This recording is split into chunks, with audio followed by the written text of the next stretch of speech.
Hinuli ng Quezon City Police District at Quezon City Task Force Disiplina ang ilang tinatawag na wiper boys sa Quezon Avenue. Narito ang unang balita ni John Consulta.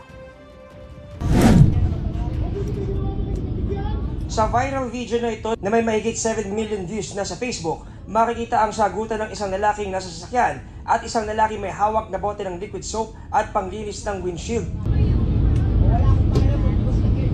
Sa huli, padabog na binaba ng lalaking may bote ang wiper ng pickup bago umalis. Una itong in-upload noong Enero at nitong Abril ay shinare ng iba't ibang page hanggang sa may mga nag-report nito sa Quezon City LGU.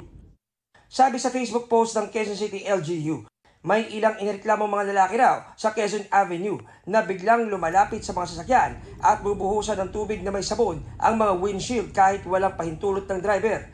Binansagan sila ng QC bilang wiper boys. Kapag daw tinanggihan ang kanilang serbisyo, sila pa raw ang nagagalit.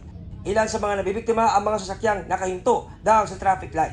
Sabi sa post, pinaghuhuli na raw ng Quezon City Police District at QC Task Force Disiplina ang wiper boys sa Quezon Avenue. Sa lungsod ng Maynila, nakuna namin ang pag-ikot ng isang lalaki at babae na naglilinis din ng windshield ng mga sasakyan. Ilan sa mga driver nag-abot ng pera na tila tip sa paglilinis. Di alintana ang mga traffic enforcer na nasa unahan lang. Pero ang driver ng puting van na ito tumanggi magpalinis at makikitang nakipag-usap pa sa tagalinis ng windshield. Nang lalapitan na sana namin ang mga wiper boy, naglakad sila palayo at nagtago sa poste hanggang sa tuluyang umalis.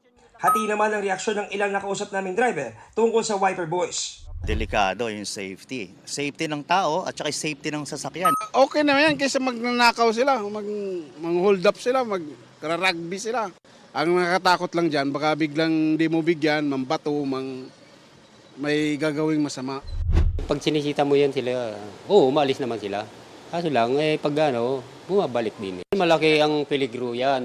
Sinisingil nila yung kahit nakago, hindi sila umalis sa harapan ng sasakyan. Baka mamaya, biglang tumakbo yung sasakyan, masagasaan sila talaga dun. Ang 11 years old na babaeng ito, kasama raw sa wiper boys na nahuli ng DSWD noong nakaraang linggo. Para sa pambaon ko, pangkain namin. Hindi ka ba natatakot kaya na baka masagasaan ka? Natatakot.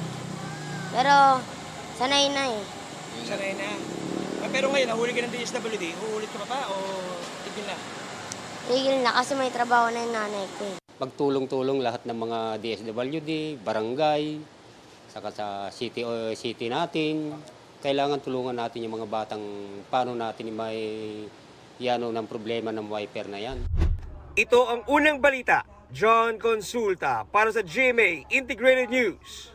Mga kapuso, para una ka sa mga balita, mag-subscribe sa GMA Integrated News sa YouTube. Sa mga kapuso abroad, subaybayan niyo po kami sa GMA Pinoy TV at sa www.gmanews.tv.